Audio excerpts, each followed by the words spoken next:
Hi guys, so today I'll be telling you about uh, three different service of Amazon, which is AWS, RDS, in which we have different services, but the main two services are RDS MySQL and RDS Aurora, and a different service which is AWS Dynamo DB.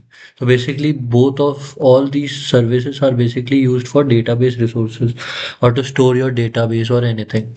So firstly, these are the services which is mainly being used in different applications when you use AWS to store your data. So firstly, let's talk about RDS. AWS RDS. अब RDS क्या होता है? It is Relational Database system. अब इसमें क्या होता है कि जो भी आरडीएस होता है, ये एक सर्विस प्रोवाइड करता है। It provides a different types of service, जो कह सकते हैं कि different types of engines provide करता है सारी सर्विसेज के लिए। सो आई शो यू। तो आप अपने अमेजोन कंसोल पे जाएंगे और ये जो भी सारी सर्विस होती है डेटाबेस के लिए यूज होती है। तो यहाँ पे आप जाके एक बार देख सकते हैं। आप यहाँ पे जाके सर्च करेंगे आरडीएस आरडीएस, तो आप ये आरडीएस देखेंगे। अब फर्स्टली होता क्या है, इट इज अ मैनेज्ड। अब फर्स्टली आरडीएस के बारे में बता देता हूँ। तो ये क्या होता है, मैनेज्ड एडब्ल्यूएस सर्विस होती है। बिकॉज हम it is manage AWS service, उससे ये मतलब है कि जैसे आपका जनरल जो डेटाबेस होता है वो मैनेज नहीं होता, उसको खुद से आपको सारी चीज़ें हैंडल करनी पड़ती है। मल्टी मतलब जैसे आपको कहीं और डेटाबेस का बैकअप लेना है तो खुद से लेना पड़ेगा। डेटाबेस की साइज बढ़ानी खुद से बढ़ानी पड़ेगी, और जो भी चीज़ें पैचिंग अपडेट्स है वो सब खुद करने पड़ेंगे। पर ये मैनेज एडब्ल्यूएस सर्विस, इसमें क्या होता है, आपका सर्वर जो भी आप जिस पे भी आप सर्वर पे डेटाबेस लॉन्च करना चाहते हो, वो पूरा सर्वर आपका एडब्ल्यूएस मैनेज करेगा। दूसरी चीज़, ये पैचिंग अपडेट, आपका पैचिंग अपडेट, बैकअप बैकअप और जो भी चीज़ें ये सब मैनेज्ड बाय एडब्ल्यूएस होगी। तो फिर ये सब सेल्फ ऑटोमेट हो जाएगी। तो बेसिकली ये क्या होगा कि इससे आपकी जो भी डेटाबेस सर्विस है वो पूरी की पूरी हैंडल बाय एडब्ल्यूएस होगी, और आपको सिर्फ आपके डेटाबेस में डेटा स्टोर करने का काम करना है और डिफरेंशिएट करने का काम करना है। तो बेसिकली आप यहाँ पे जाएंगे आरडीएस पे, यहाँ पे तो आप यहाँ देखेंगे ये डिफरेंट, ये आरडीएस का एक होम पेज है, ये डैशबोर्ड होता है। तो यहाँ पे आप देख सकते हैं dB instances is zero. So dB instances ऐसे जो भी आपका डेटाबेस होगा वो किसी सर्वर पे चलेगा। तो सर्वर एडब्ल्यूएस प्रोवाइड करेगा और वो उसको मैनेज भी पूरा एडब्ल्यूएस ही करेगा। तो बेसिकली आप यहाँ पे क्रिएट डेटाबेस पे जाओगे तो ये डिफरेंट टाइप्स के आपको डेटाबेस प्रोवाइड करता है। ये जो नीचे इंजन ऑप्शंस आप देख सकते हो, ये सब डिफरेंट टाइप्स के डेटाबेस होते हैं। अब जैसे आपको बाहर, जैसे आप जनरली थर्ड पार्टी डेटाबेस जो यूज करते हो, ये वो भी कंपैटिबल होते हैं। जैसे आप यहाँ पे MySQL, PostgreSQL, MariaDB, Oracle, Microsoft, IBM database, तो ये सारे डेटाबेस से कंपैटिबल है। तो आपको जिस भी टाइप का आपका डेटाबेस है उस टाइप का आप अपने यहाँ पे आरडीएस डेटाबेस बना सकते हो। तो सपोजिटली आपको माई सीक्वल डेटाबेस बनाना है, तो आप यहाँ माई सीक्वल डेटाबेस पे चले जाओगे। यहाँ को आप देख सकते हैं मैक्सिमम साइज 64 TB है आपके इस डेटाबेस की, और ये अलग अलग ईबीएस वॉल्यूम सपोर्ट करता है। अब जैसे आप यहाँ पे जाओगे तो माई सीक्वल डेटाबेस पे आप ये देख सकते हो कि एक जो माई सीक्वल का वर्जन है, सपोज आपका डेटाबेस किसी और वर्जन पे है, सपोजिटली आप माई सीक्वल 5 वर्जन पे, तो ये वो भी सपोर्ट करेगा। हम यहाँ पे माई सीक्वल 5 वर्जन वाला डेटाबेस बना सकते हो या 8 वर्जन वाला, और आप अपना डेटाबेस बना सकते हो। आप यहाँ पे अलग अलग तरीके से चीज़ें ऑफरिंग करता है एडब्ल्यूएस। तो जो डिफरेंट टाइप्स की ऑफरिंग होती है वो क्या क्या होती है, पहला होता है प्रोडक्शन डेव, दूसरा डेव और टेस्ट, और थर्ड है फ्री टियर। अभी हम फ्री टियर यूज करेंगे बिकॉज आरडीएस डेटाबेस जो होता है वो एक ऑन डिमांड सर्विस है, या फिर एक पेड सर्विस है एडब्ल्यूएस की तरफ से। तो अगर आप इसको यूज करोगे तो आपको एनुअल चार्जेस या मंथली चार्जेस आपको दिखा दिए जाएंगे। मैं अभी अब दिखा देता हूँ।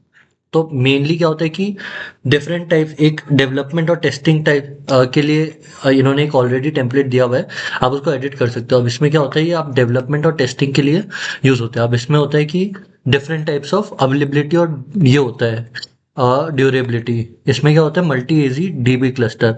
अब इसका मतलब क्या है कि आपने जब एजी, आपका ये आरडीएस माई सीक्वल है, अब आपने इसको डिप्लॉय कर दिया, आपने एक बना दिया, तो आपका क्या होगा, आपका एक डेटाबेस क्रिएट हो जाएगा। डेटाबेस क्रिएट हो जाएगा। अब ये डेटाबेस क्रिएट होने के बाद सपोजिटली आपने यूएस ईस्ट 1A में आपने डेटाबेस क्रिएट किया। अब सपोजिटली ऐसा होता है कि आपका डेटाबेस क्रिएट हो गया। अब इसमें बहुत सारे ऑप्शन होते हैं। अगर आपने मल्टी एजी डिप्लॉयमेंट सेलेक्ट किया हुआ है, तो इसमें क्या होता है, मल्टी एजी डिप्लॉयमेंट, इसमें क्या होता है, जैसे आपका एक डेटाबेस क्रिएट हो गया है, तो ये यूएस ईस्ट 1A में है, तो ए किसी का सिमिलर आपका दूसरे रीजन में सपोजिटली यूएस ईस्ट 1B में आपने कर दिया और यूएस ईस्ट 1C में कर दिया, तो इससे क्या होगा, आपका डेटाबेस अलग अलग अवेलेबिलिटी जोन में अवेलेबल होगा। सपोजिटली आपका just in case US east 1A work नहीं कर रहा है या फिर डाउन है, तो आपका जो यूएस ईस्ट 1B है, तो वो डेटाबेस एक रेप्लिका है काइंड ऑफ। तो आप जो भी डेटाबेस, आपको जो भी डेटा से यहाँ से रीड करना है, तो आप वो इस डेटाबेस से रीड कर सकते हो या फिर आप इस डेटाबेस से रीड कर सकते हो। तो this is what multi AZ deployment is. तो अब यहाँ जाओगे, और सिंगल डीबी इंस्टेंस मतलब एक बेसिकली मल्टी एजी क्लस्टर। और मल्टी एजी डीबी इंस्टेंस का मतलब क्या है, ये क्लस्टर लॉन्च करेगा। अब क्लस्टर क्या होता है, जिसमें एक प्राइमरी डेटाबेस होता है और बाकी दो रीडेबल डेटाबेस होते हैं।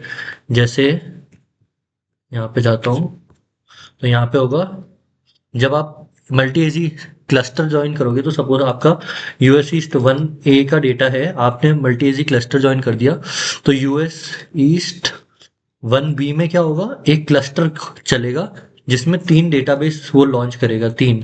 ये होगा एक प्राइमरी।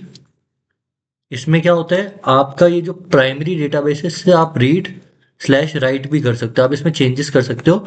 और जो ये बाकी दो हो गए, ये ओनली रीडेबल हो गए, तो आप इन दोनों में राइट नहीं कर सकते, आप इससे डेटा सिर्फ रीड कर सकते हो।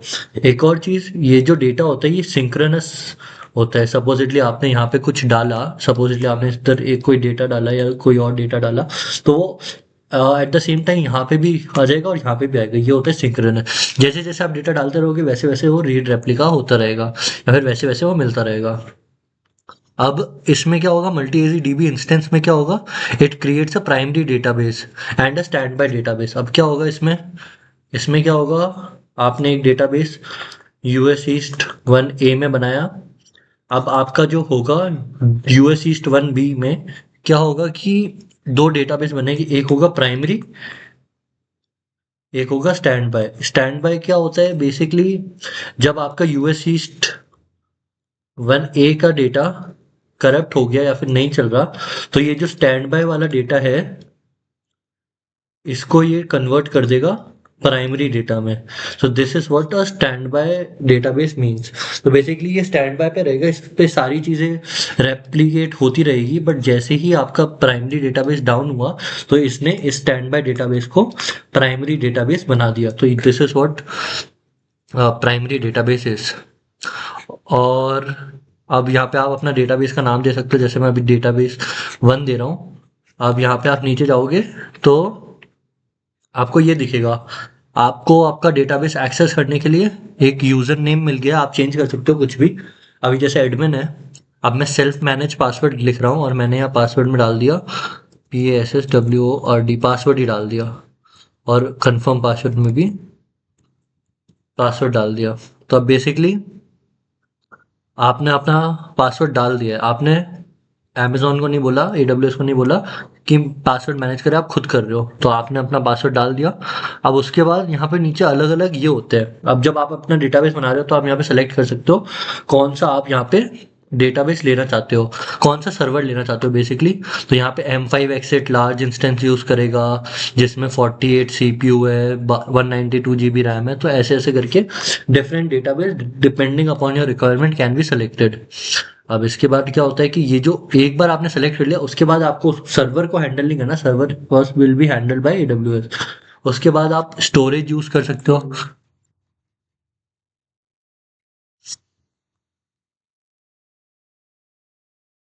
तो now that you have seen we have entered the password, और यहाँ पे आप कोई सा भी अपना डिपेंडिंग यूज़ कर सकते हो। अभी मैंने यहाँ पे ये चेंज किया है, अभी हम प्रोडक्शन पे यूज़ कर रहे थे, तो आप यहाँ पे देख सकते हो जब प्रोडक्शन पे यूज़ करोगे तो it is costing you $1,400।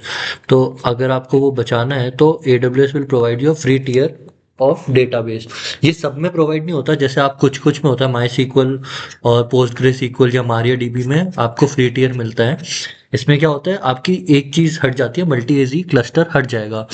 But multi AG cluster मैंने आपको बता दिया, अगर आप यूज़ करोगे तो आप मल्टी एजी क्लस्टर, अगर आप प्रोडक्शन या फिर डेव और टेस्ट एनवायरनमेंट में यूज़ करोगे तो मल्टी एजी क्लस्टर आप डिपेंडिंग अपॉन यूज़ कर सकते हो। बट मैं आपको एक रेप्लिका बना के दिखा दूंगा मैनुअली, ताकि आपको पता चल जाए कैसे यूज़ होता है। उसके बाद मैंने एडमिन और पासवर्ड रख दिया है।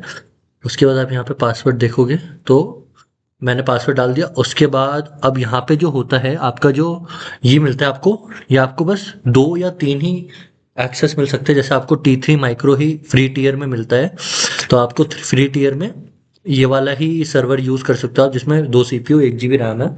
उसके बाद जो आपकी ये होती है लोकेटेड स्टोरेज, ये आप डिफाइन कर सकते हो।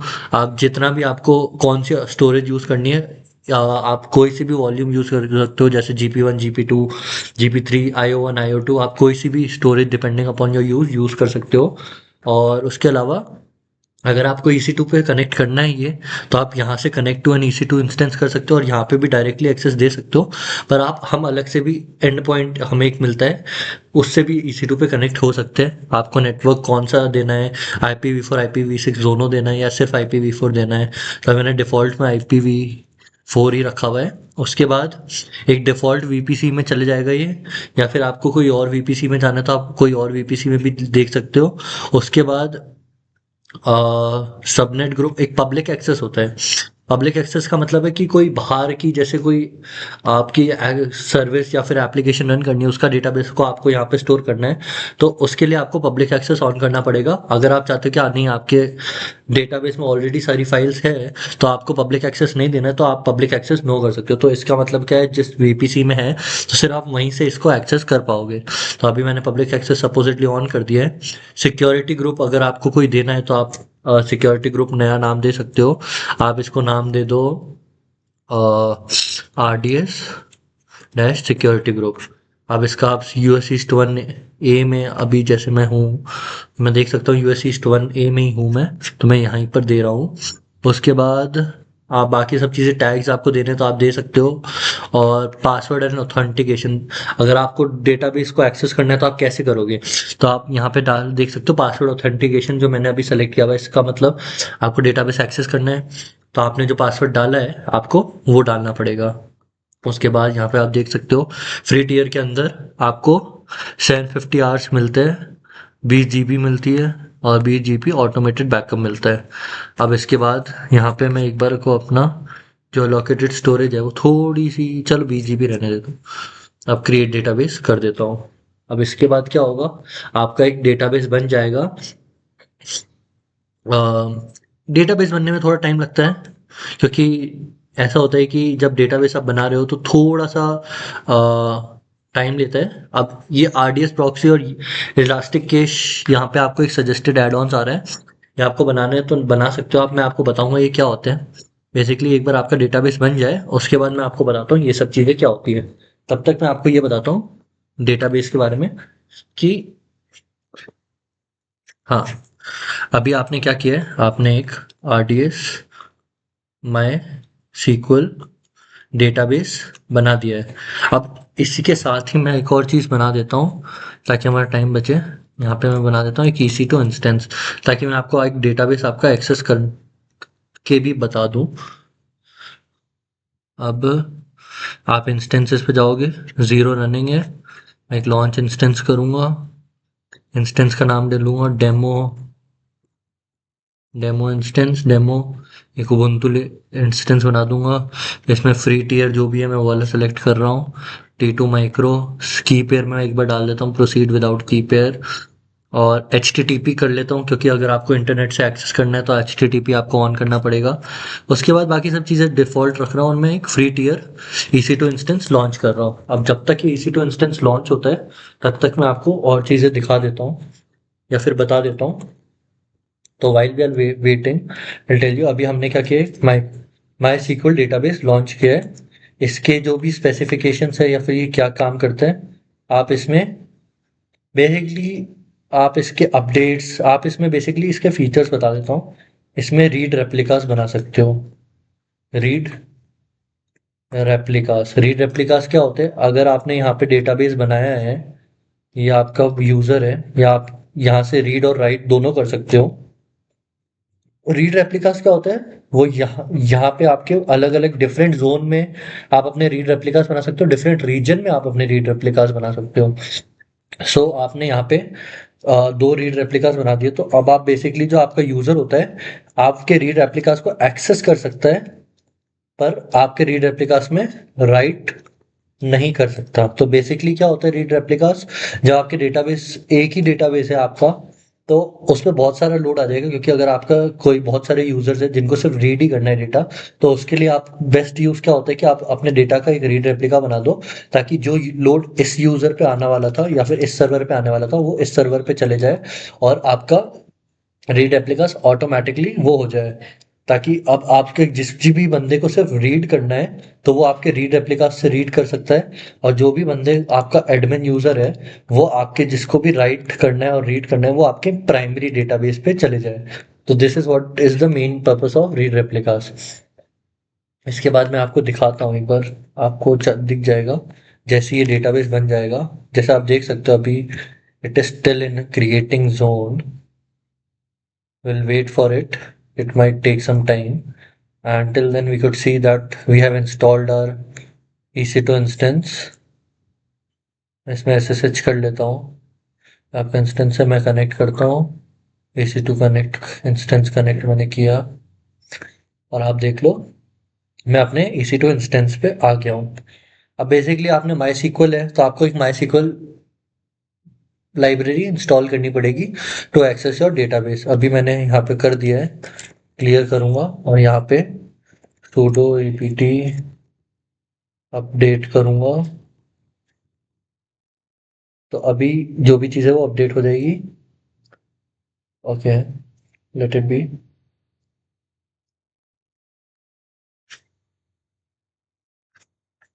अभी ये आपकी सारी चीज़ें अपडेट हो गई है। अब sudo apt इंस्टॉल MySQL। अब क्या करेगा ये, जो भी MySQL है वो सब इंस्टॉल कर देगा। Unable to locate MySQL। Okay, so wait a second. Okay, successfully created. मैं उसको बताता हूँ और आप यहाँ देख लो जो आपका ये डेटाबेस है ये आपका सक्सेसफुली क्रिएटेड हो गया है। यहाँ पे आप देख सकते हो आपका सीपीयू यूटिलाइजेशन कितना है, करंट एक्टिविटी कितनी है, रीजन कौन सा है, अवेलेबिलिटी जोन कौन सा है। ये अभी आपका फ्री टियर है इसलिए यहाँ पे एक दिख रहा है, but once you go for multi AZ in everything will be able to see. Subnets देख सकते हैं, आपका ये पोर्ट है, ये एक डिफाइंड पोर्ट होता है MySQL का 3306। उसके बाद डेटाबेस देख सकते हो आप, ये इसका एंड पॉइंट है। उसके बाद नीचे आप देख सकते हो प्रॉक्सीज, कनेक्टेड कंप्यूटर रिसोर्सेज और सिक्योरिटी ग्रुप रूल्स। तो जो इनबाउंड ट्रैफिक है अभी, ये जो RDS सिक्योरिटी ग्रुप है अभी इसको खोलता हूँ। ये मैंने सिक्योरिटी ग्रुप खोला।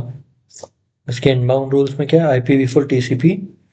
इसको एडिट इनबाउंड रूल्स करता हूँ, ऐड रूल कर देता हूँ MySQL अरोरा को एनीवेयर IPv4 और अलाउ सेव रूल्स कर देता हूँ। इसका मतलब कहीं से भी आप अपने डेटाबेस को एक्सेस कर सकते हो। ये अभी मैं एक्सेस कर रहा हूँ इसलिए, वरना आपको जिस चीज़ से एक्सेस करना है आप सिर्फ उसी का पब्लिक IP डाल सकते हो।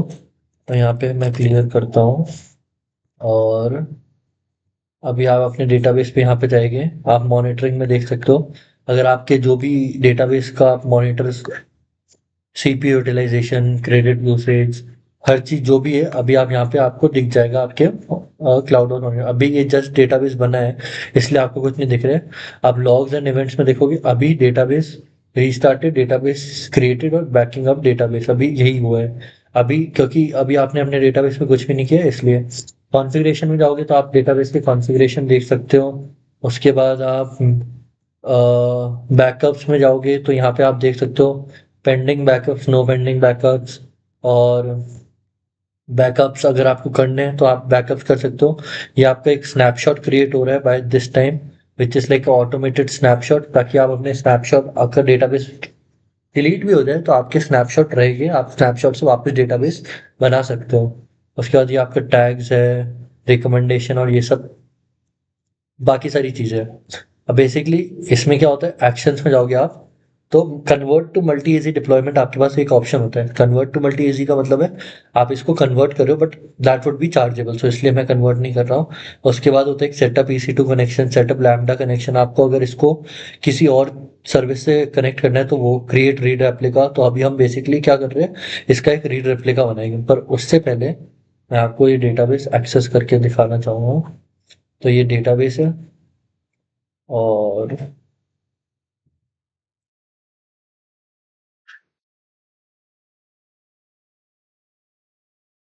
so now you could see that we are in our EC2 instance connect। तो अभी आपने sudo apt अपडेट किया था, अब आप लिखोगे sudo apt install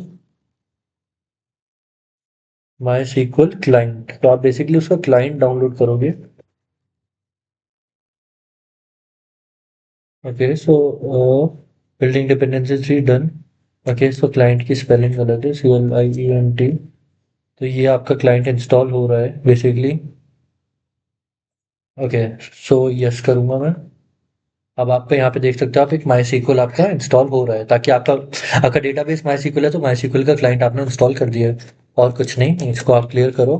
अब इसको एक्सेस करने के आप लिखोगे MySQL और यहाँ पे जाओगे आप अपना और डेटाबेस की तरह, ये आपका डेटाबेस है, ये आपके डेटाबेस का एंड पॉइंट है, को कॉपी करो, यहाँ पेस्ट कर दो। ओके सो यहाँ पे पेस्ट कर दो।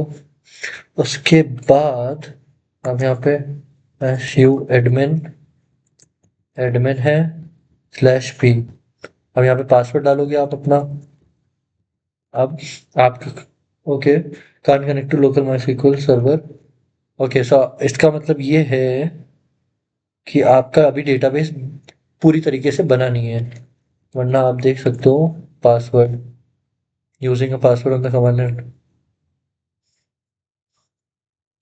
ओके तो let's go p and the password can't connect to local MySQL server through socket।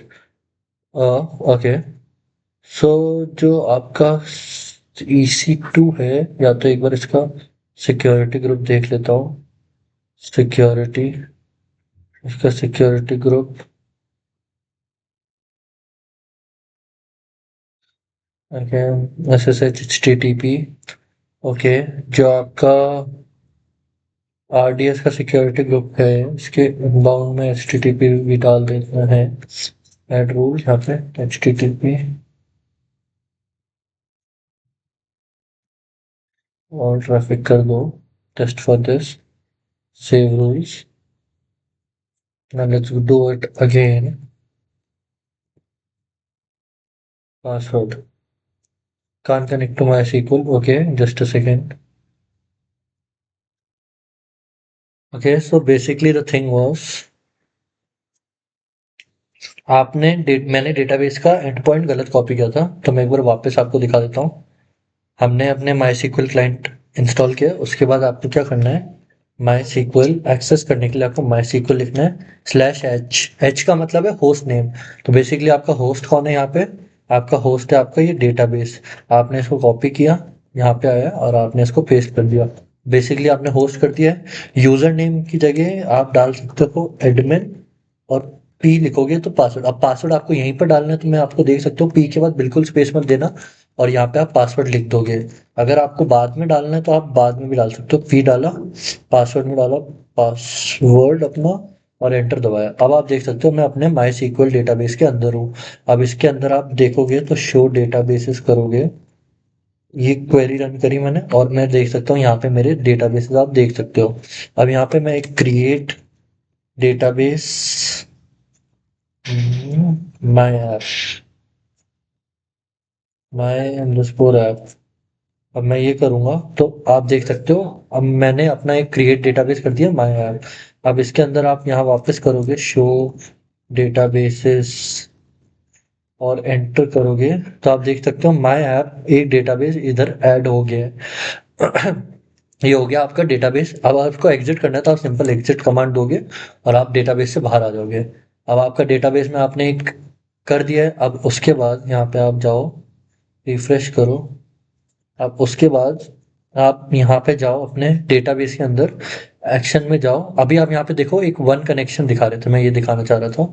One connection से मतलब आपके जो डेटाबेस है उसको एक जगह से कनेक्ट हुआ हुआ है और वो जगह क्या है, इजी टू इंस्टेंस।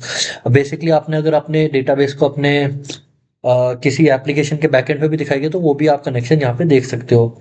उसके बाद आप यहाँ पे एक्शंस में जाओगे और एक क्रिएट रीड रेप्लिका करोगे तो बेसिकली क्या होगा, आपका एक डेटाबेस का रीड रेप्लिका बन जाएगा। डेटाबेस कौन सा है, ये वाला। इसमें आप मैं डालूंगा रीड रेप्लिका डेमो। अब इसके बाद आप देख सकते हो आपका जो रीड रेप्लिका है वो बेसिकली जो आपका डेटाबेस है वही सारी कॉन्फ़िगरेशंस लेगा, DB, T3 माइक्रो और ये सब। आप चाहो तो इसको बढ़ा सकते हो डिपेंडिंग अपॉन योर नीड। और बेसिकली आप इसको कहीं पर भी आप लॉन्च कर सकते हो। अभी मेरा नॉर्थन वर्जीनिया में मैं इसको एक यूएस ईस्ट 1B में भी एक लॉन्च कर रहा हूँ। उसके बाद अलोकेटेड स्टोरेज और ये सब चीज़ें। और आप इसको मल्टी एजी डिपेंड या मैं सिंगल डीबी इंस्टेंस भी कर सकता हूँ। अब इसका क्या मतलब होगा, creates a writer DB instance and with no reader DB instance. तो इसमें क्या होगा, अब मैंने रीड रेप्लिका बनाया, मैं एक बार आपको बना के दिखा देता हूँ। और इसके बाद या फिर एक काम करता हूँ, एक बार आपको उसी रीजन में बना के दिखाता हूँ ताकि आपको थोड़ा सा बेटर समझ में आए। और इसमें सिंगल डीबी इंस्टेंस और बाकी सब चीज़ें डिफ़ॉल्ट छोड़ रहा हूँ। यहाँ पे आप अपने ऑडिट लॉग्स डाल सकते हो, KMS वैल्यू और मॉनिटरिंग लॉग डाल सकते हो। इनेबल डिलीट प्रोटेक्शन कर सकते हो। इनेबल डिलीट प्रोटेक्शन का मतलब क्या है कि आप अपने जो डेटाबेस है उसको डिलीट नहीं कर सकते हो जब तक आपका रीड रेप्लिका डिलीट नहीं होगा। तो ये आप एक डिलीट प्रोटेक्शन ऑन कर सकते हो, अभी मैंने नहीं किया है।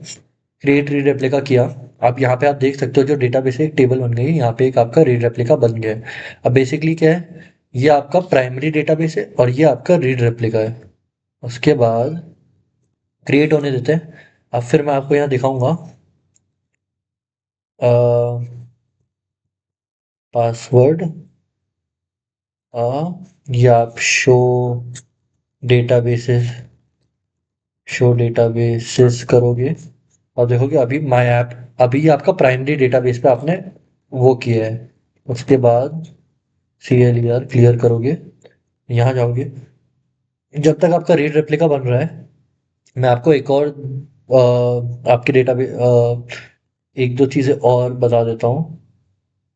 ओके सो मेरी स्क्रीन हैंग हो गई। ओके एक्शन पे जाओगे आप, क्रिएट रीड रेप्लिका में जाओगे। तो बेसिकली क्या होता है, रीड रेप्लिका में आप अपनी मेमोरी और ये सब चीज़ें बढ़ा भी सकते हो डिपेंडिंग। बढ़ाने का मतलब क्या हुआ, सपोजिटली आपका डेटाबेस है जिसकी स्टोरेज है 10 GB और आपने रीड रेप्लिका जब बनाया आपने उसकी स्टोरेज डाल दी 20 GB।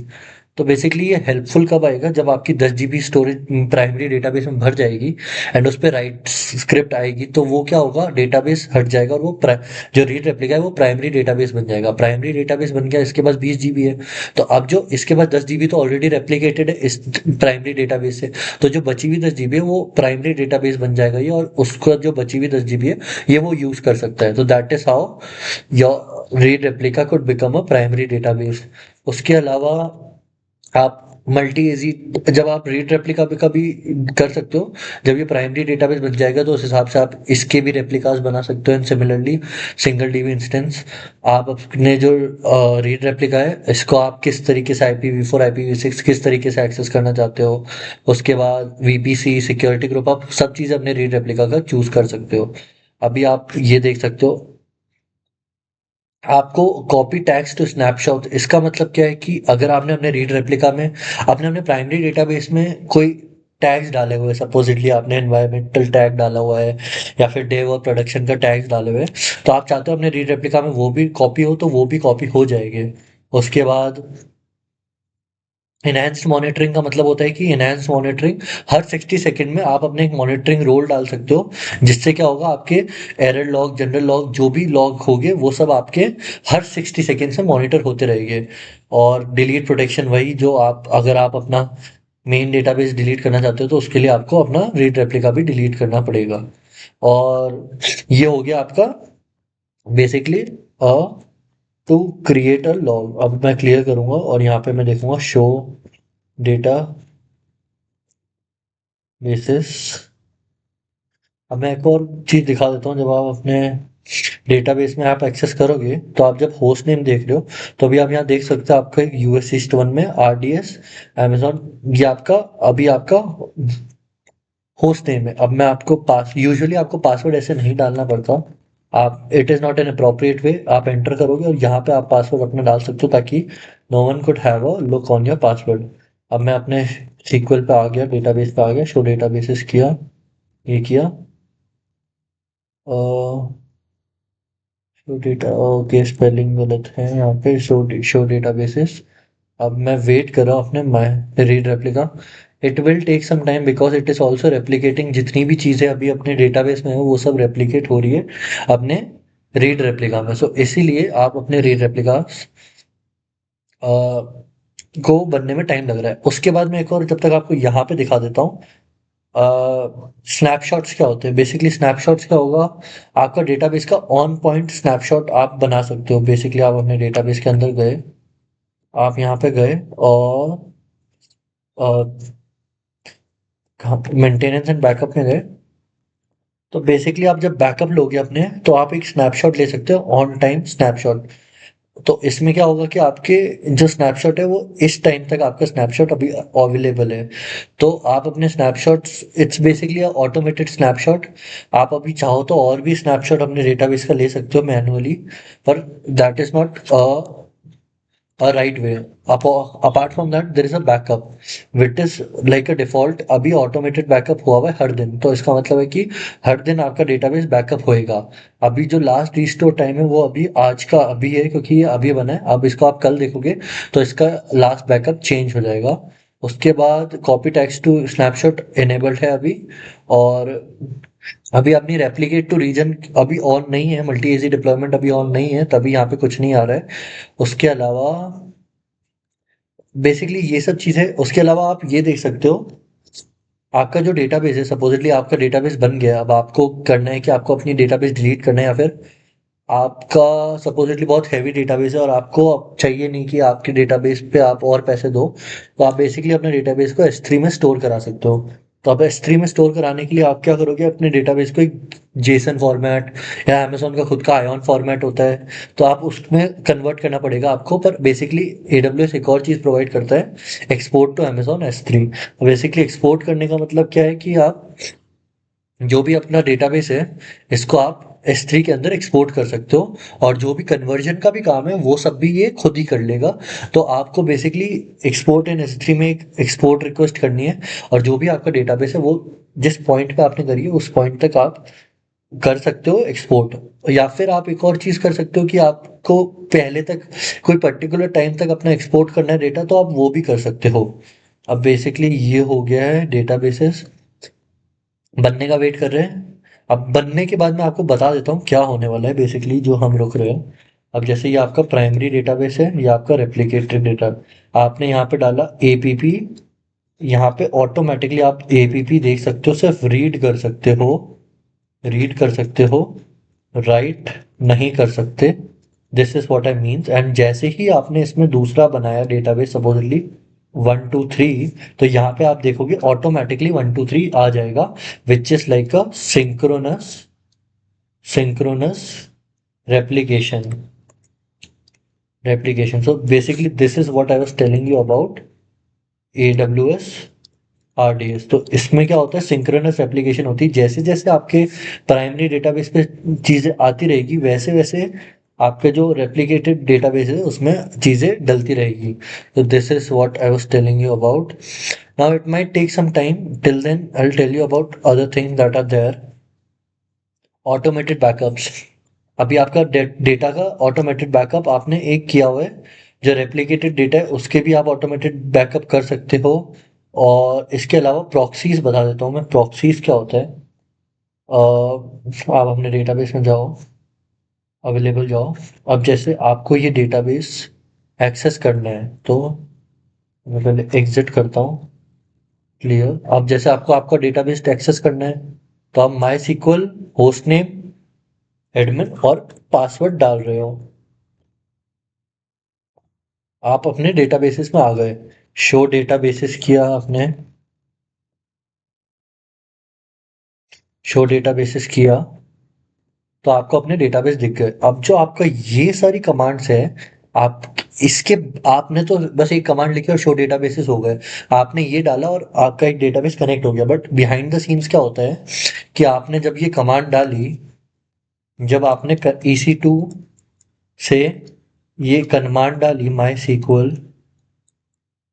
सीक्वल होस्ट, आपका एड्रेस, यूजर नेम और पासवर्ड आपने डाला तो बेसिकली क्या हुआ, behind the scene behind the scenes में क्या होता है कि बेसिकली ये बहुत सारी अलग चीज़ें करता है। ये जाके माई सीक्वल सर्वर्स पे जाके आपका जो डेटाबेस है उसको ढूंढता है और उसको उस पर एक रिक्वेस्ट भेजता है और आपका होस्ट नेम चेक करता है, यूजर नेम चेक करता है, पासवर्ड चेक करता है। जैसे आपने यूज पासवर्ड ऑथेंटिकेशन किया हुआ था ऑन, तो पासवर्ड चेक करेगा, उसके बाद एक टोकन भेजेगा, उसके बाद बहुत सारी चीज़ें बैकएंड पे होगी। पर आप जितनी बार ये अब ये क्या होगा, आपने फिर एग्जिट कर दिया तो बेसिकली क्या हो गया, ये सब कनेक्शन टूट गया। तो आपने एक बार ही अपना डेटाबेस कनेक्ट किया तो एक कनेक्शन बना, फिर आपने एग्जिट कर दी तो कनेक्शन खत्म हो गया, फिर आपने डेटाबेस किया शो डेटाबेस, फिर एक कनेक्शन बना, फिर शो डेटाबेस किया, फिर एक कनेक्शन बना। तो बेसिकली आप बार बार कनेक्शन बना रहे हो अपने माई सर्वर से, which is costing you your CPU utilisation. तो बेसिकली आपका सीपीयू यूटिलाइज हो रहा है उससे, और आपकी मेमोरी भी यूटिलाइज हो रही है थोड़ी। अब डिपेंडिंग, अभी तो आपका छोटा सा डेटाबेस है, बट अगर आपके थाउजेंड्स और लैक्स ऑफ रिक्वेस्ट जा रही है तो it is will cost you CPU utilisation, और ये स्लो प्रोसेस होगा। तो बेसिकली आप क्या कर सकते हो, एक प्रॉक्सी बना सकते हो, प्रॉक्सी, जिसका आप एक टाइम सेट कर सकते हो, सपोजिटली 30 मिनट्स। तो बेसिकली आपने जब पहला रिक्वेस्ट भेजी, आपने एक यूजर ने पहली रिक्वेस्ट भेजी, तो ये क्या होगा, कनेक्शन स्टैब्लिश कर देगा आपके माई सीक्वल डेटाबेस से, जिसकी जो ड्यूरेशन है वो है 30 मिनट्स। आप कुछ भी सेट कर सकते हो।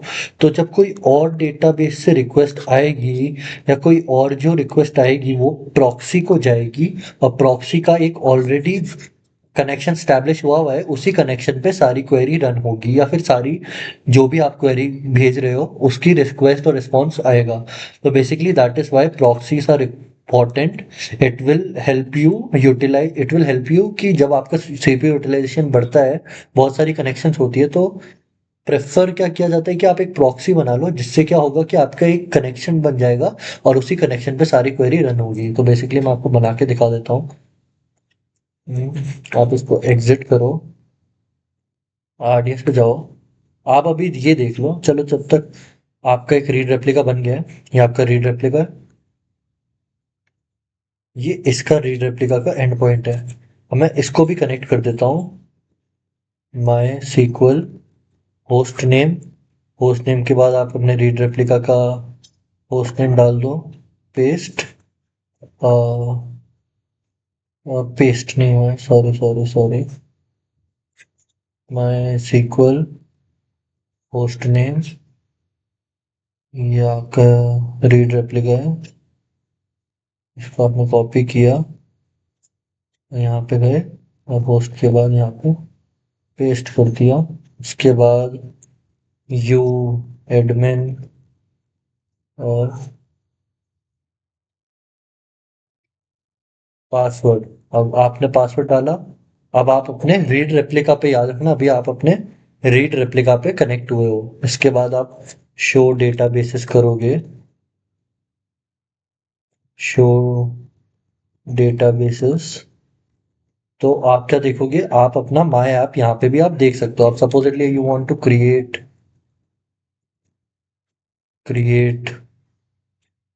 यार क्रिएट डेटाबेस यार।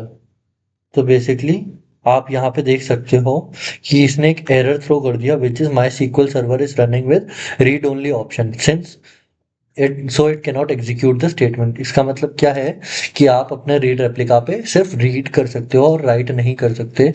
आप एग्जिट करो, उसके बाद आप अपने पुराने डेटाबेस पे जाओ और यहाँ पे क्रिएट डेटाबेस PRTY और एंटर करो।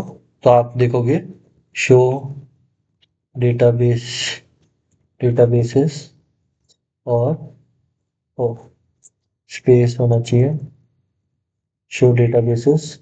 और आप यहाँ पे देखोगे कि मैंने एक और बना दिया ERTY।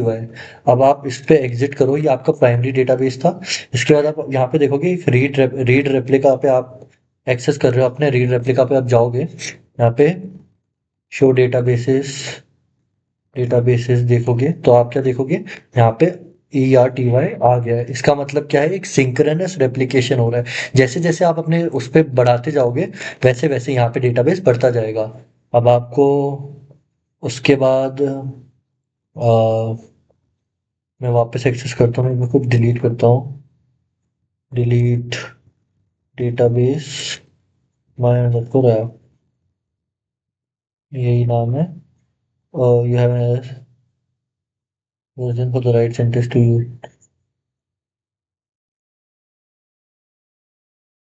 Database. Okay so query गलत है। ओके एग्जिट करते हैं, एक बार को ये रुको और क्लियर करो। अब बेसिकली मैं आपको दिखा रहा था कि अ, हाँ अब मैं आपको प्रॉक्सी के बारे में बता रहा था। तो बेसिकली आप यहाँ पे जाओगे प्रॉक्सीज में, क्रिएट प्रॉक्सी करोगे तो बेसिकली आप सीक्रेट्स क्रिएट करना पड़ेगा आपको। प्रॉक्सी के लिए एक सीक्रेट क्रिएट कर देते हैं। टिल देन आप यहाँ पे यूजर नेम डाल दो, एडमिन पासवर्ड PAWSWORD पासवर्ड आपने डाल दिया। सीक्रेट मैनेजर में डेटाबेस सेलेक्ट कर दिया, इसके लिए आप क्रिएट करो, नेक्स्ट करो। Okay secret name proxy secret आपने इसको नाम दे दिया और आपने एक डेटाबेस क्रिएट कर दिया। अब यहाँ पे देख सकते हो ऑटोमेटिक रोटेशन प्रॉक्सी का, यहाँ पे आप देख सकते हो automatic rotation is her 23 hours में आप 4 घंटे की प्रॉक्सी खोल सकते हो या कुछ भी आप खोल सकते हो। तो it is up to you. मैं आपको यहाँ पे स्केड्यूल्ड एक्सप्रेशन कर देता हूँ, जैसा भी आपको अपनी प्रॉक्सी पे रखना है। अभी क्या किया है मैंने, प्रॉक्सी में कुछ भी नहीं डाला है, अपना ऑटोमेटिक रोटेशन ऑफ किया है और नेक्स्ट करूँगा।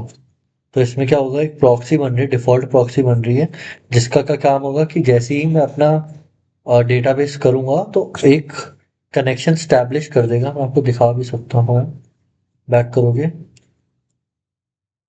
ये इस डेटाबेस के लिए प्रॉक्सी बनी है। अब जैसे ही ये प्रॉक्सी बनेगी तो नेक्स्ट करो, चलो मैं कर ही देता हूँ। और स्केड्यूल एक्सप्रेशन आप एक क्रॉन जॉब दे दो, या चलो ठीक है, हर 23 आवर्स में एक 1 आवर की प्रॉक्सी चलेगी, जिसका क्या काम होगा कि जिसका काम होगा कि एक कनेक्शन हर 23 घंटे में एक 4 घंटे के लिए एक एक्सप्रेशन बना देगा। तो अभी मैं प्रॉक्सी नहीं बना रहा because it is like will take a lot of time to make the proxy. Till then I am not making any proxy, but यहाँ पे आप देखोगे, सॉरी, यहाँ पे आप पाओगे, तो यहाँ पे आप देख सकते हो एक 30 मिनट की प्रॉक्सी आप यहाँ पे बना सकते हो। तो आप यहाँ पे प्रॉक्सी गए, प्रॉक्सी आइडेंटिफायर आपने डाल दिया कि प्रॉक्सी डेमो, आपने डेमो दे दिया। उसके बाद एक IAM रोल आप क्रिएट कर सकते हो, सीक्रेट्स आप क्रिएट कर सकते हो डिपेंडिंग अपॉन योर नीड। उसके बाद आप ये सब दे सकते हो, और ये सब इन सब सबनेट्स में आप अपनी प्रॉक्सी को दे सकते हो। IAM ऑथेंटिकेशन आपको देना है। इसका मतलब है कि जब जब आप प्रॉक्सी कनेक्शन स्टैब्लिश करोगे तो आपको ऑथेंटिकेट करना पड़ेगा विद योर पासवर्ड और एनीथिंग।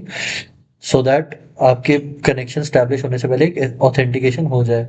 उसके बाद ये डेमो, तो दिस इज हाउ ये प्रॉक्सी, 30 मिनट की प्रॉक्सी आप कुछ भी दे सकते हो। उसके बाद प्रॉक्सी बनने में टाइम लगेगा बेसिकली, तो मैं आपको बता देता हूँ। Once you create your proxy, तो बेसिकली प्रॉक्सी के पास एक और एंड पॉइंट मिल जाएगा।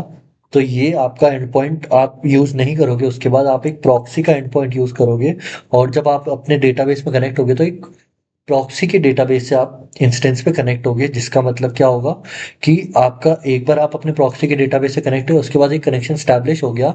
उसके बाद आप 30 मिनट तक जितनी भी रिक्वेस्ट और क्वेरीज रन करोगे, वो उसी कनेक्शन पे क्वेरीज रन होगी। 30 मिनट्स के बाद आप एक और प्रॉक्सी पे कनेक्ट होगे तो एक और कनेक्शन बन जाएगा। उसके बाद 30 मिनट्स तक वापस ये सारी कनेक्शन, उस 30 मिनट्स के बाद वापस एक और कनेक्शन बनेगा और सारी क्वेरीज उस पर रन होगी। तो बेसिकली ये आपका सीपीयू यूटिलाइजेशन कम कर रही है। आपका अगर प्रॉक्सी यूज नहीं कर रहे हो तो आपकी बहुत सारी सीपीयू यूटिलाइजेशन यूज हो रही है, अगर आपका डेटाबेस बहुत बड़ा है। तो this is what the proxy was doing.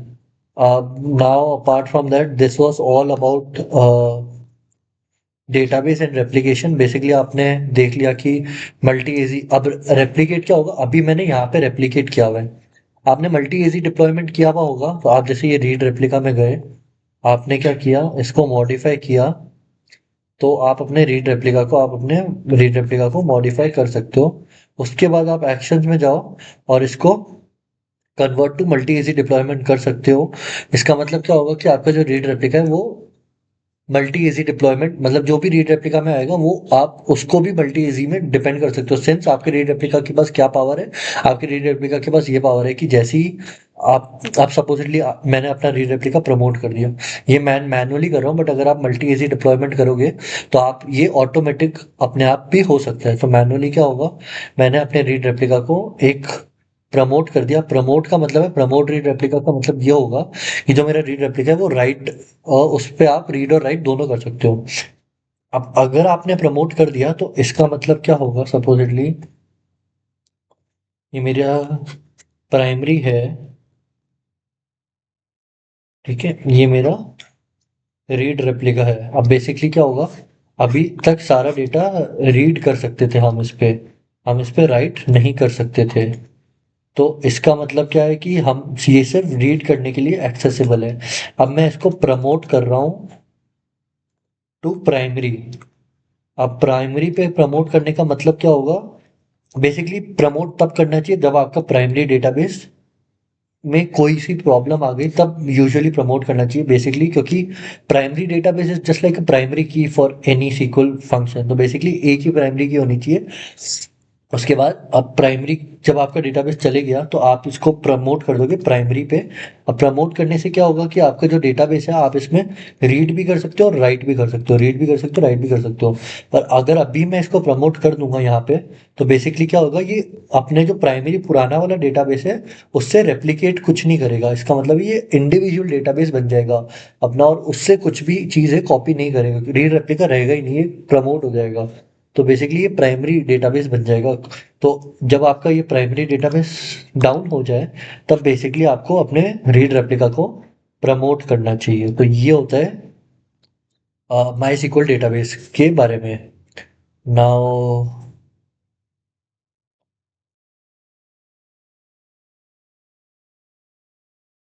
Basically अब हम ये RDS में अभी हमने पढ़ा है, अब हम क्या करेंगे, अपने एक EC2 पे एक बेसिक नोड एप्लीकेशन बनाएंगे और उसके बैकएंड पे हम अपना ये वाला डेटाबेस अटैच कर देंगे। सिंस हमने फ्री टियर किया है इसलिए हम डेटाबेस अपना फ्री टियर वाला ही अटैच करेंगे। तो बेसिक एक नोड ऐप बनाते हैं अपने EC2 पे, उसके लिए हम एक नोड ऐप की डॉकर इमेज पुल करेंगे और उसको रन कर देंगे कंटेनर में। तो बेसिकली उसको करने के लिए आप, मैं अपने बैकग्राउंड में डॉकर चला लेता हूँ।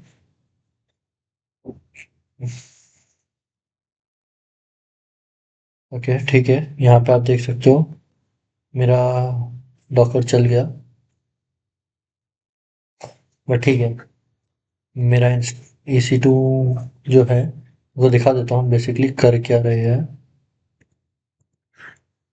तो बेसिकली हम अपने EC2 पे एक डॉकर ऐप बनाएंगे, डॉकर नोड ऐप, और उसको अपने एक RDS पे करेंगे लॉन्च। अब बेसिकली हुआ क्या है, हमने एक आरडीएस बनाया फ्री टियर, हमने यूज़र नेम पासवर्ड डाल दिया है और पब्लिक एक्सेस ऑन कर दिया उसका, और उसके बाद हमने एक सिक्योरिटी ग्रुप अलाउ कर दिया जिसमें एनीवेयर हमने अभी किया हुआ है, और एंड पॉइंट से हम उस डेटाबेस को कनेक्ट कर सकते हैं। EC2 में हम एक डॉकर इंस्टॉल करेंगे, सर्विस इंस्टॉल करेंगे, डॉकर स्टार्ट करेंगे, और बेसिकली ये सब चीज़ें काम करेंगे।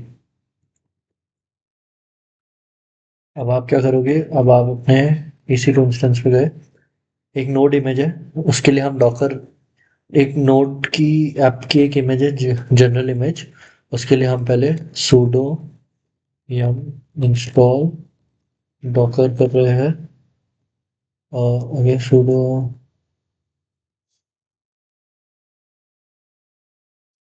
अब हमने packet docker 50 no install candidates, wait just a second. Basically हमने अपना sudo yum install Docker command run करता हूँ, और sudo yum इंस्टॉल डॉकर एक बार वापस ट्राई करता हूँ, command yum not found. Okay, so basically इसमें नोड इंस्टॉल नहीं है, सो नोड इंस्टॉल करने के लिए आपको क्या करना पड़ेगा। ओके, सो बेसिकली हमारा डॉकर अपडेट इसलिए नहीं चल रहा था क्योंकि मैं भूल गया था, मैंने उबुंटू पे अपना EC2 इंस्टेंस बनाया और मैं लिनक्स के कमांड्स दे रहा था। तो बेसिकली मैंने एक और EC2 इंस्टेंस बनाया जो लिनक्स पे बनाया है, T2 माइक्रो सब सिमिलर। उसके बाद मैंने sudo yum install Docker command दी और डॉकर अपना स्टार्ट कर दिया है। अब बेसिकली डॉकर होने के बाद आपको अपने डॉकर इंजन को स्टार्ट करना है। डॉकर इंजन को स्टार्ट करने के लिए आपके पास कमांड होती है sudo सर्विस डॉकर स्टार्ट। सो आप basically sudo service Docker start कर सकते हो, और आप देख सकते हो डॉकर स्टार्ट हो गया है। सर्विस स्टेटस डॉकर भी देख सकते हो, तो इसका मतलब है कि आपको आपका डॉकर का स्टेटस दिखा देगा। इसके बाद आपने स्टार्ट कर दिया, उसके बाद आप अपनी डॉकर इमेज पुल करेंगे। ये एक डॉकर इमेज है जो एक रैंडम नोड इमेज है जिसको आप अपने डॉकर पे पुल करेंगे। अब आपको random node just simple node image है, आप इसको नोड इमेज को अपने डॉकर पे पुल कर रहे हैं। आपके डॉकर पे ये पुल होने के बाद आप इसको एक कंटेनर पे रन करेंगे। आप यहाँ पे पोर्ट बाइंडिंग करेगी, क्योंकि पोर्ट बाइंडिंग इसलिए करेगी क्योंकि आप उसको अपने लोकल होस्ट 80 पे चला रहे हो। उसके बाद जब आपको एक कमांड चलानी होती है तो आपको डीबी होस्ट डालना होगा, जो आपका डेटाबेस का होस्ट होगा, यूजर नेम डालना पड़ेगा, पासवर्ड डालना पड़ेगा। बेसिकली ये एक कमांड होगी जिसको आप अपने इमेज पे जिससे आप अपनी इमेज चलाओगे। आपकी इमेज पुल हो गई, अब आप यहाँ पे डॉकर इमेजेस लिखोगे तो 109 to connect to docker daemon socket. Okay, so clear. तो डॉकर इमेजेस के बाद डॉकर लॉगिन कर लो, pull information from docker, don't have docker id handed over first to create one। Okay, clear। ओहो, clear. Okay, sorry, clear. आपको अपने Docker पे login करना है तो आप यहाँ पे डॉकर लॉगिन कर लो। बेसिकली मैं अपने डॉकर पे लॉगिन कर देता हूँ। तो डॉकर लॉगिन करने के लिए मेरा ये यूज़र नेम है, और डॉकर लॉगिन कर रहा हूँ, यूज़र नेम मैंने डाला प्रत्येक 0106, प्रत्यक्ष 0106, पासवर्ड ये मैंने अपना पासवर्ड डाला। ओके, अब डॉकर सक्सीडर हो गया है। अब डॉकर इमेजेस पे जाऊंगा तो Docker denied all connect Docker circuit, ठीक है, डॉकर इमेजेस नहीं दिख रही, पर मेरी डॉकर इमेज वो पुल हो गई है जो मैंने डॉकर इमेज पुल करी थी। ओके, लीव दिस, और मैं यहाँ पे जाके देख सकता हूँ इमेजेस। ओके, अब यहाँ पे जाओगे आप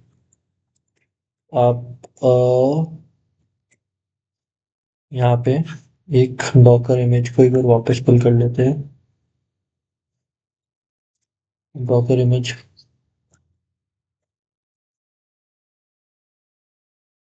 डॉकर इमेज पुल हो गई है, images up to date. Okay, अब डॉकर इमेज पुल होने के बाद तो now we are gonna go back to our EC2 instance. हमने अपनी एक इमेज पुल कर ली, ये इमेज का नाम है। तो बेसिकली आपको अपना कंटेनर रन करने के लिए आपको ये एक इमेज रन करनी है, कंटेनर रन करना है।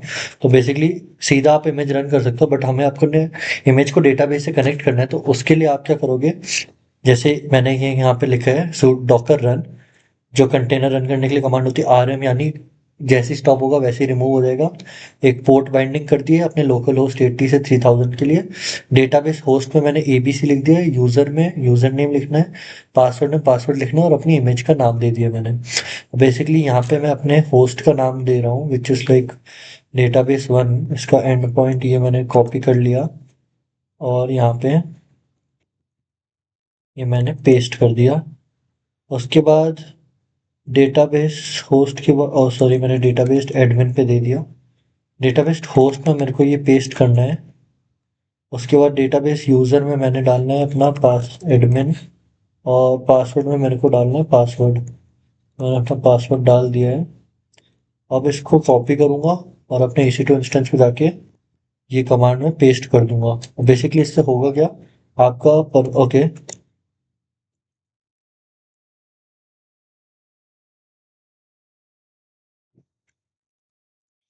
ओके यहाँ पे आपको सूडो लगाना होगा अगर आपको रन करनी है आपकी इमेज या फिर कंटेनर। तो आप यहाँ पे सूडो डॉकर रन करोगे तो आप देख सकते हो आपकी ये इमेज रन हो गई है। सूडो डॉकर पीएस करोगे तो आप देखोगे ये कंटेनर आपका रन हो रहा है। अब इसके बाद अगर आपको आपके कंटेनर की आपके कंटेनर के आपको लॉग्स भी चाहिए, तो लॉग जानने के लिए sudo docker, okay, sudo docker logs f, और आपके यहाँ पे कंटेनर की इमेज को कॉपी किया और यहाँ पे आपको पेस्ट कर दिया। अब यहाँ पे देखोगे database my app dB is ready. अब इसका मतलब क्या है कि सर्वर आपका कनेक्ट हो गया है। यहाँ पे आप डालोगे लोकल होस्ट 8000 पे। ओ ओके, कहाँ गया आपका, ये रहा। इसी टू इंस्टेंस पे जाओगे, लोकल होस्ट 3000 पे कनेक्ट हो गया है। तो लोकल होस्ट 3000, या आप अपने लोकल होस्ट पे चल नहीं रहा है शायद। ओके, एक सेकेंड में अभी देखता हूँ क्यों नहीं चल रहा है। तो पर आपको ये पता चल गया कि आपका डेटाबेस यहाँ पे आपके EC2 इंस्टेंस से कनेक्ट हो गया है। उसके बाद अब आपने आपका डेटाबेस कनेक्ट कर लिया। आप मैं भूल गया, आपने अपने EC2 इंस्टेंस पे ये डेटाबेस रन किया है। पब्लिक IP पे जाओ, यहाँ पे आपका EC2 का कनेक्ट करो। अब आपने कुछ नहीं करना, आप यहाँ पे देखोगे आपका एक ये यूजर नेम कनेक्ट हो गया। इसमें बेसिकली आप कुछ नहीं कर सकते। आप प्रत्यक्ष सिंह 11 आप डालो और ऐड यूजर नेम कर दो, तो ये ऐड हो गया है। फिर से आप डालो sigma12developer.com, फिर ऐड करो तो ऐड हो गया। शो ऑल टेक्स्ट में जाओगे तो आप ये आप देख सकते हो, यहाँ पर आप डिलीट भी कर सकते हो, डिलीटेड। अब ये आपके डेटाबेस में जा रहे हैं या नहीं आपको वो देखना है। तो उसके लिए आप यहाँ पे जाइए और अपने डेटाबेस को कनेक्ट करिए। उसके लिए जो आपकी कमांड थी बहुत पीछे चली गई होगी। ओके ठीक है, मैं कनेक्ट ही कर देता हूँ। MySQL SQL host name में आपका डेटाबेस का host name,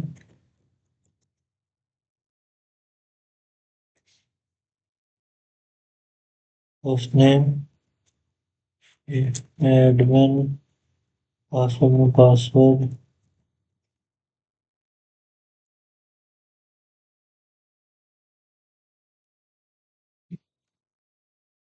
okay MySQL. Okay, इसमें मैंने माई सीक्वल इंस्टॉल ही नहीं किया। ओके, तो इसके लिए आप करना है sudo yum, या फिर मैं आपको उस EC2 इंस्टेंस से कनेक्ट करवा देता हूँ। EC2 इंस्टेंसेस पे जाओ आप, ये डेमो वाला था, आप इसको कनेक्ट करो। EC2 इंस्टेंस कनेक्ट किया, यहाँ पे इंस्टॉल करने की बढ़िया, यहाँ पे इंस्टॉल्ड है ऑलरेडी। माई सीक्वल क्लाइंट वो दूसरे वाले में इंस्टॉल नहीं था, तो आपने ये किया। उसके बाद आप यहाँ पे गए,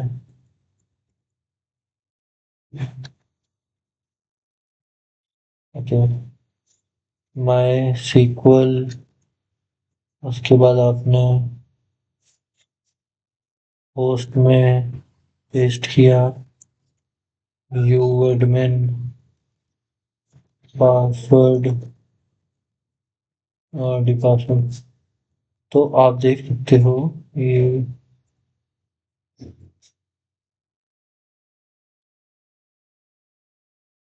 okay, sudo pro status MySQL Linux Ubuntu copyright Oracle and overflow register database display section exit, okay, clear करो आप।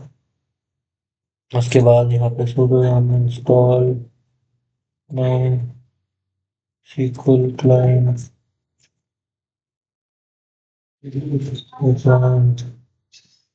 हो गया, क्लियर।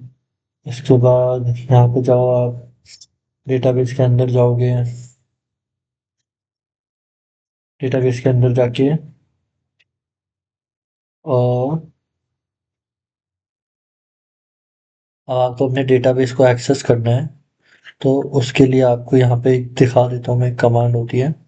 आपका डेटाबेस आपके कंटेनर के अंदर चल रहा है, तो आपको उसके अंदर से, कंटेनर के अंदर आपको कमांड रन करनी है। उसका मतलब क्या है कि आपने कंटेनर के अंदर माई सीक्वल में होस्ट अपना डाला, एडमिन डाला और पासवर्ड डाला, तो आप अपने डेटाबेस से कनेक्ट हो जाएंगे। तो बेसिकली मैं अपने उस पर गया और यहाँ पे गया EC2 इंस्टेंस पे। उसके बाद मैंने ये पेस्ट करा और जो होस्ट है, होस्ट की जगह आप अपना होस्ट डालोगे डेटाबेस का। मेरे डेटाबेस का होस्ट ये है, तो आप यहाँ पे ये पेस्ट कर सकते हो और पासवर्ड में आप पासवर्ड डालोगे तो ओके, sudo docker रन करना पड़ेगा, sudo docker रन। तो बेसिकली डाउनलोड हो रहा है, पुल हो रही है इमेज, रन हो रही है।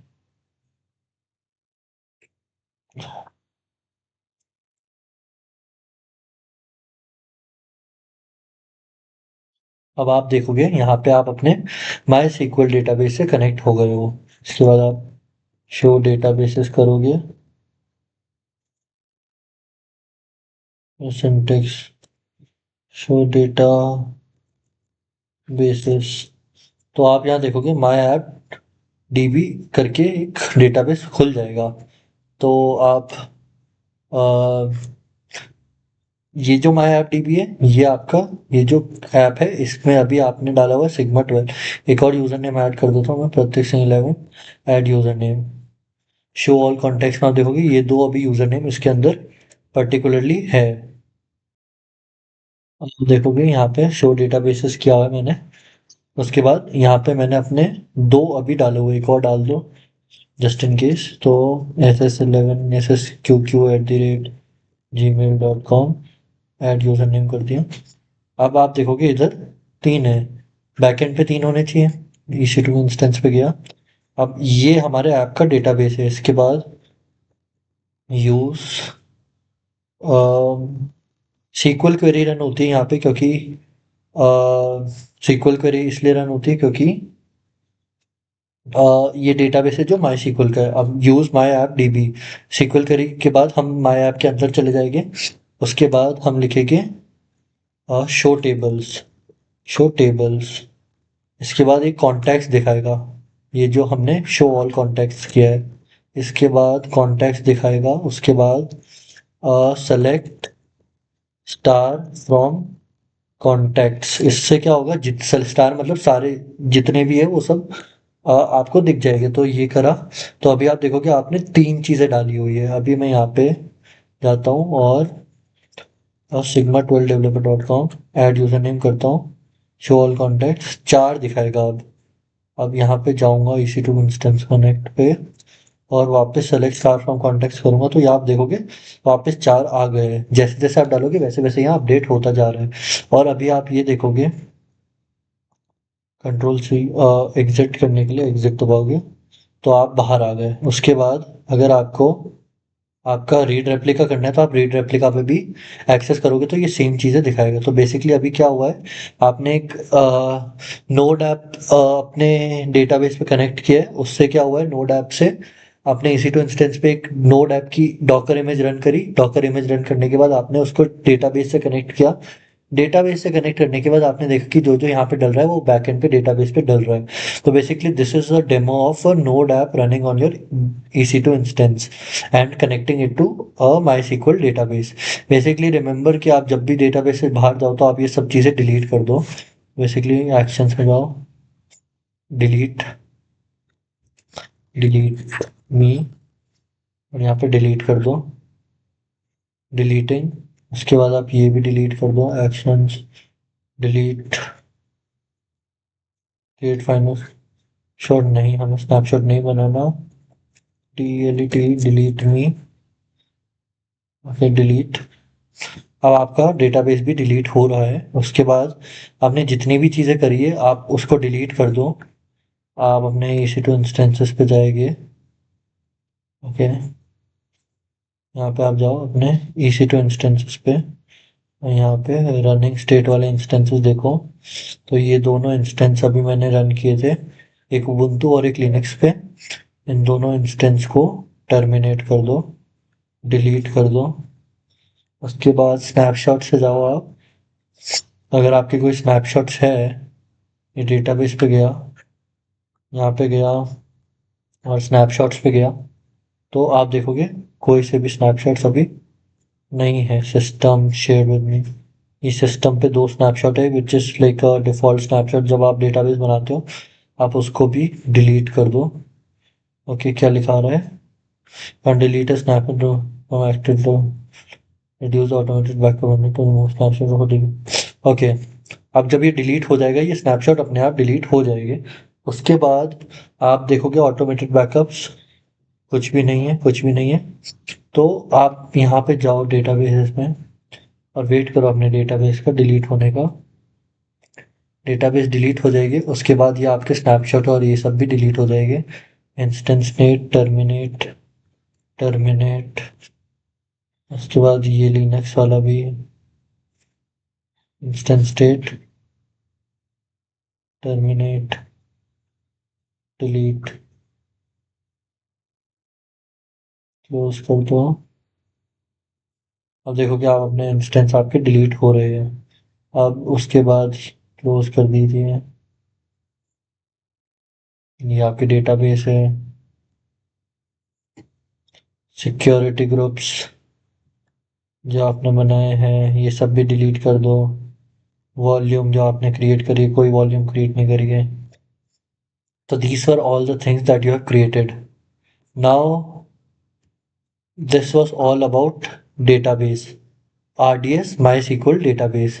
So basically आपने अभी जाना कि जो आपका RDS डेटाबेस होता है वो रीड रेप्लिका मल्टी रीजन में कैसे चलता है। आप उस पे नोड एप्लीकेशन लॉन्च करके उसको कैसे डेटाबेस से कनेक्ट कर सकते हो, कैसे डेटाबेस को कनेक्ट करने के बाद रीड रेप्लिका बना सकते हो, रीड रेप्लिका को एक्सेस कर सकते हो, प्रमोट कर सकते हो। So these are all the things that AWS provides and also AWS provides you that automatic patching updates, automatic सब चीज़ें जो भी सर्वर पे देखना है वो सब AWS हैंडल कर रहा है। तो आपको you don't have to provide any necessary complications कि भाई जो भी सर्वर अपडेट है वो सब AWS देखेगा। बैकअप स्नैपशॉट सब चीज़ें आपको AWS प्रोवाइड कर रहा है। तो it is a good way to use AWS RDS database.